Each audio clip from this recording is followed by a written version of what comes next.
Selamat pagi ibu-ibu. Assalamualaikum warahmatullahi wabarakatuh. Sehat ibu? Sehat semuanya? Semuanya keluarga di rumah sehat? Ya, terima kasih ibu-ibu untuk kedatangannya di pertemuan kelompok hari ini. Hari ini kita membahas tentang modul kelima, sesi yang ke-13, yaitu pelayanan bagi penyandang disabilitas berat. Ya, ibu-ibu, bapak-bapak di sini tahu mboten? Ngertos mboten apa itu disabilitas? Ada yang tahu? Iya, betul, disabilitas itu istilahnya orang yang kekurangan lah ya Bu, secara fisik, secara mental, secara istilahnya ini Bu, ketika mereka akan berhubungan dengan orang lain, mereka itu mempunyai keterbatasan seperti itu. Ada lagi? Nggih, Bu. Iya, Bu Fairah, apa Bu disabilitas? Orang-orang, iya betul ya, bisa orang-orang yang memiliki kekurangan fisik, benar. Untuk mental juga iya. Ya, saya jelaskan ya. Terima kasih untuk Bu Pairah, hebat sama Ibu Bonikem hebat. Tepuk tangan ya. Sebelumnya saya jelaskan dulu ya ibu bapak-bapak ya. Untuk disabilitas sendiri itu pengertiannya itu setiap orang yang mengalami keterbatasan fisik, intelektual, mental, dan atau sensorik dalam jangka waktu lama yang dalam bentuk interaksi dengan lingkungan itu dapat mengalami hambatan dan kesulitan untuk berpartisipasi secara penuh dan efektif dengan warga negara lainnya berdasarkan kesamaan hak-hak dan kewajibannya, seperti itu.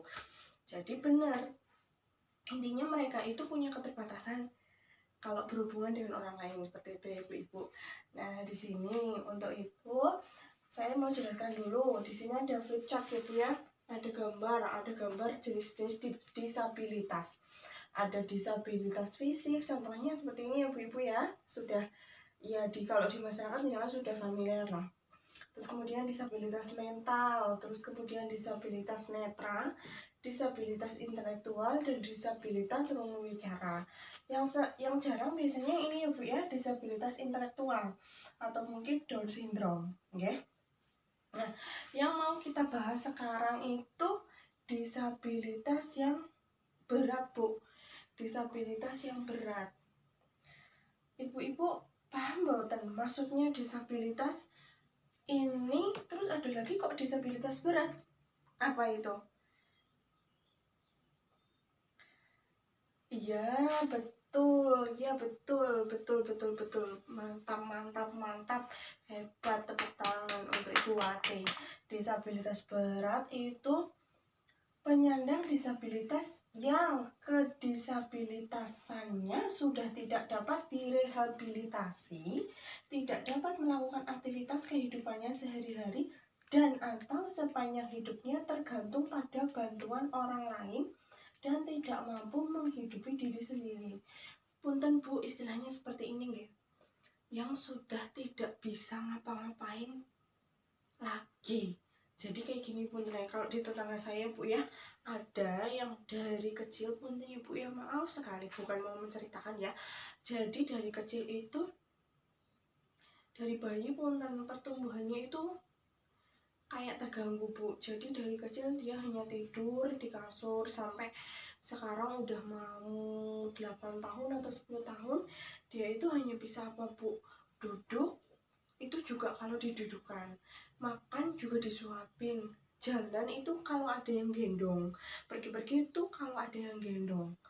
Jadi memang hidupnya itu ketergantungan sama orang lain, sama keluarganya. Seperti itu yang dinamakan disabilitas berat.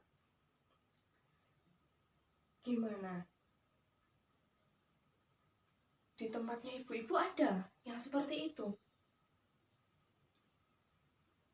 Alhamdulillah kalau nggak ada ya Bu ya, bapak-bapak nggih paling oh ada. Oh, adanya yang disabilitas biasa aja. Iya, kalau yang disabilitas berat itu yang sewanya Bu, kasihan lah yang memang benar-benar udah nggak bisa ngapa-ngapain, cuma bisa tiduran, jadi kayak memang benar-benar membutuhkan bantuannya orang lain. Kalau nggak dibantu sama orang lain ya nggak bisa ngapa-ngapain Bu. Jadi mau buang air kecil, buang air besar juga di situ. Ya itu dari mulai makan sampai dari mulai membuka mata sampai menutup mata, aktivitasnya itu selalu dibantu sama keluarganya atau orang lain seperti itu. Terus kemudian di sini ada Bu, pelayanan terhadap penyandang disabilitas berat di keluarga. Nah, yang pertama ini bisa memberikan makanan 4 sehat 5 sempurna, memandikannya sehari 2 kali, atau melatih membersihkan diri, mandi atau sikat gigi. Kemudian mengganti pakaiannya sehari 2 kali, mengganti alas tidur, memberikan kasih sayang dan perhatian itu wajib Bu. Jadi kalau kita punya tetangga, nggak usah kita membayangkan tetangga ya Bu ya, kita punya keluarga yang ngapunten Bu disabilitas berat, itu ibaratnya juga ladang ibadah buat kita Bu. Jadi jangan kita terus istilahnya disia-sia ya Bu ya, nggak apa, misalnya ada tamu atau ada orang itu terus diumpetin atau mungkin dijauhkan dari orang-orang, jangan Bu. Itu harus malah kita semakin sayang, semakin kita perhatikan, oke? Nah, terus kemudian memberikan rasa aman dan nyaman, mengajak bicara. Jadi kita juga wajib ngajak ngobrol seperti anak-anak pada umumnya atau orang-orang pada umumnya. Jadi kalau ngobrol ya ngobrol biasa aja. Kalaupun punten Bu, dia hanya bisa mendengarkan, cuma bisa kelap-kelip matanya kayak gitu ya Bu ya. Anggap saja mereka itu menjawab apa yang kita tanyakan, mereka mendengar apa yang kita ceritakan, seperti itu Bu.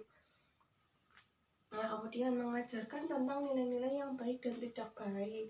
Walaupun mereka seperti itu, Bu, mereka juga punya hati, punya perasaan, mereka juga insya Allah Bu punya pikiran.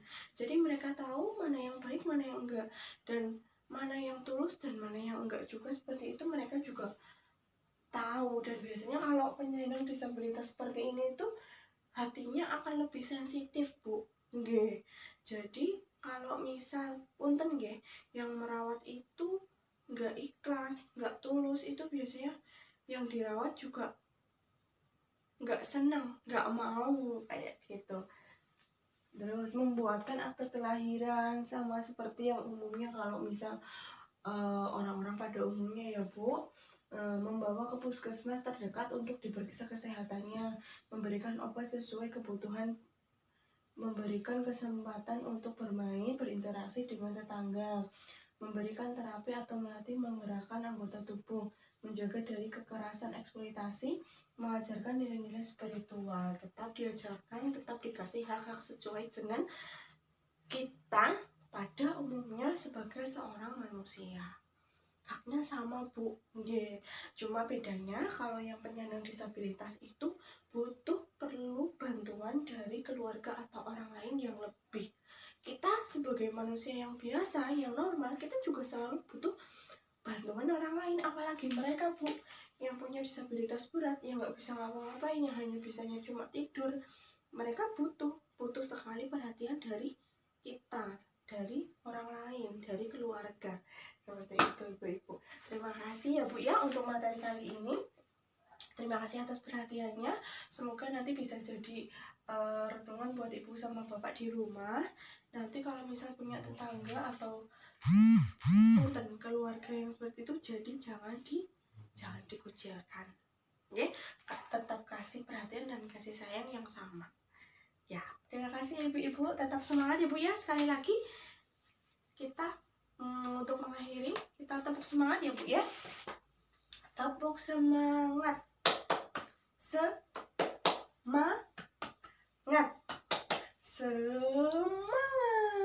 Semangat Ibu-ibu. Hebat semuanya. Terima kasih untuk hadirannya. Saya akhiri. Wabillahi taufiq wal hidayah. Wassalamualaikum warahmatullahi wabarakatuh.